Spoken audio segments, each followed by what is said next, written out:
जैसे मोहम्मद की क्या औकात, पूरे पाकिस्तान में आग लगा देते। और साहब, वो जेएनयू में जो घटना घटित हुई उस पर संसद में लोकतंत्र के उस मंदिर में बहस चल रही थी। मध्य प्रदेश का एक सांसद खड़े होकर कहता है कि देशद्रोह का नारा लगा देने से देशद्रोह नहीं हो जाता। हमने भी कहा, श्रीमंत, तुम्हारे तो खानदान का रिकॉर्ड है, झांसी की रानी की हत्या करवाने के बाद भी तुम गद्दार नहीं हो। कहीं साहब, झांसी की रानी की वो कविता, खूब लड़ी मर्दानी, वो तो झांसी वाली रानी थी, सुभद्रा कुमारी चौहान ने लिखी। सरकार बदलते ही पाठ्यक्रम से हटा दी जाती है और ऐसे लोगों को आजाद हिंदुस्तान में मंत्री, मुख्यमंत्री और केंद्रीय मंत्री बनाया गया। तब 4 पंक्तियां देशभक्तों के बीच में पढ़ता हूं और सामर्थ्य मिलता है ऐसी पंक्तियों को पढ़ने का श्री सत्तन जी के सानिध्य में। तब पंक्तियां पढ़ना चाहता हूं कि काश ग्वालियर राजघराने ने झांसी का साथ दिया होता, काश ग्वालियर राजघराने ने झांसी का साथ दिया होता, या सिंधिया की तलवारों ने गौरव का लहूपान किया होता, तो चिलचिलाती मरुभूमि में महकती फुलवारी खिल जाती। अरे सिंधिया गद्दार नहीं होता तो 57 में ही आजादी मिल जाती।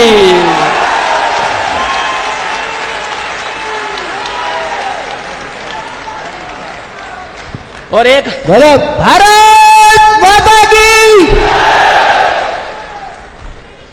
और साहब, एक मंत्री हुआ करता था, वो मणिशंकर अय्यर, उसने कहा कि एक चाय बेचने वाला व्यक्ति इस देश में कभी भी प्रधानमंत्री नहीं हो सकता है, और नरेंद्र मोदी को तो ऑल इंडिया कांग्रेस कमेटी में चाय का स्टॉल खुलवाएंगे।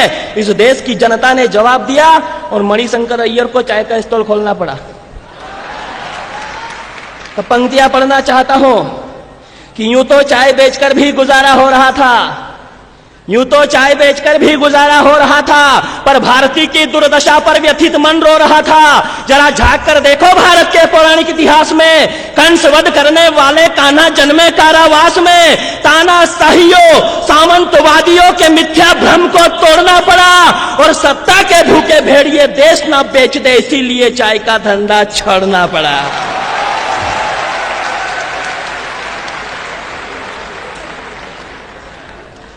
और वो अभी आप सब भारत माता की जय का घोष कर रहे हैं, वो हैदराबाद वाला कहता है कि मैं भारत माता की जय नहीं बोलूंगा।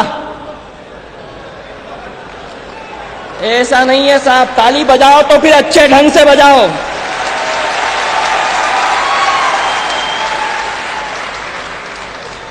लोगों ने कहा कि स्थितियां नहीं बदली, हमने कहा स्थिति बदली है। इसलिए बदली है कि जब इस देश के तात्कालिक प्रधानमंत्री माननीय मनमोहन सिंह जी हुआ करते थे, तब उस पाकिस्तान के 2 कौड़ी के प्रधानमंत्री मियां नवाज शरीफ ने न्यूयॉर्क में कह दिया था कि हिंदुस्तान के प्रधानमंत्री की हालत तो देहाती महिला की तरह है। यदि मियां नवाज शरीफ ने अपनी अम्मी का दूध पिया है तो आज वही भाषा बोलकर बता दे। लेकिन हमें पीड़ा तब भी हुई क्योंकि हिंदुस्तान की गांव की महिला, हिंदुस्तान की देहात की महिला, यानी ब्रह्मांड की सर्वशक्तिमान नारी, उसकी तुलना मनमोहन सिंह जैसे कमजोर व्यक्ति से कर दी। तब पंक्तियां पढ़ता हूं, आपके संस्कारों को आमंत्रित करते हुए पंक्तियां पढ़ना चाहता हूं कि वो देश जो दगाबाज दोगलों से शासित रहा, वो देश जो दगाबाज दोगलों से शासित रहा, उसका वो प्रधान जो स्वयं अपने ही देश से निष्कासित रहा। तम का पुजारी वो जानता नहीं है सत्व को, वो जानता नहीं है हिंदुस्तान की देहाती महिला के महत्व को। अरे वनवासी सबरी के द्वार पर स्वयं मर्यादा पुरुषोत्तम आते हैं, गोकुल की यशोदा का माखन खाकर कान्हा जगत गुरु बन जाते हैं। वो भूल गया बंगा की विद्यावती के बेटे भगत सिंह ने असेंबली में बम फोड़ दिया था, और भाभरा की जगरानी के बेटे शेखर ने फिरंगियों को जवाब मुंह तोड़ दिया था। वो भूल गया कारगिल के युद्ध में जिन बेटों के शौर्य ने उनके बोरिया बिस्तर समेटे थे, अरे सरहद पर लड़ने वाले सबसे ज्यादा देहाती मां के बेटे थे। सरहद पर सरहद पर सरहद पर सरहद पर लड़ने वाले सबसे ज्यादा देहाती मां के बेटे थे।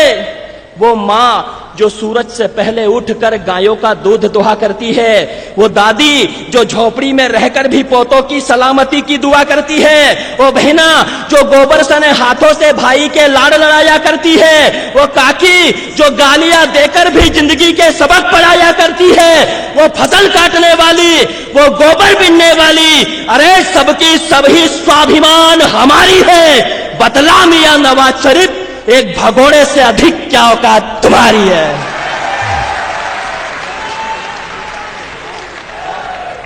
और साहब कहा उसने हैदराबाद वाले ने कि भारत माता की जय नहीं बोलूंगा, तब 4 पंक्तियां राष्ट्र भक्तों के बीच पढ़ना चाहता हूं।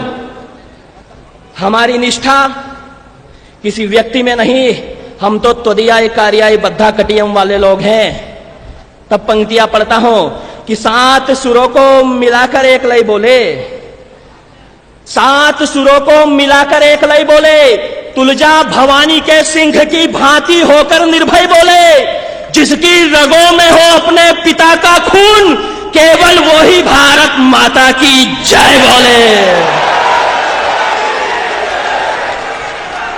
एक बार उठे पूरे सब लोगों के, पूरे सदन में एक एक व्यक्ति के हाथ उठे, भारत माता की, भारत माता की, भारत माता की, वंदे वंदे वंदे। और उसने कहा कि वो इसलिए नहीं बोलना चाहता क्योंकि ये संविधान में लिखा हुआ नहीं है। तब पंक्तियां पढ़ता हूं, इंटेलेक्चुअल पर्सनालिटियां बैठी हुई है, यहां कानून के विद्वान लोग बैठे हैं, यहीं कई शिक्षाविद बैठे हैं, और डॉक्टर हरिओम पवार जैसे लॉ यूनिवर्सिटी के प्रोफेसर बैठे हैं। पंक्तियां पढ़ता हूं आप सभी राष्ट्रभक्तों के बीच में कि अशफाक उल्लाह खां की जिह्वा पर, मेरी बात यदि आपको ठीक लग जाए तो पुनः बताना कि ये लोक माता हिल्याबाई का इंदौर है, कि अशफाक उल्लाह खां की जिह्वा पर भारत मां की जय के नारे थे।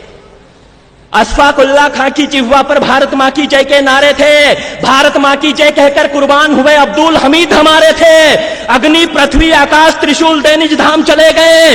भारत माता की जय कहते डॉक्टर अब्दुल कलाम चले गए, और तुम कहते कि भारत मां की जय किसी विधान में लिखा नहीं, इस मां माटी का वंदन संविधान में लिखा नहीं। तो सुनो, ये उल जुलूल बकना संविधान में लिखा नहीं, ये बकरे जैसी दाढ़ी रखना संविधान में लिखा नहीं।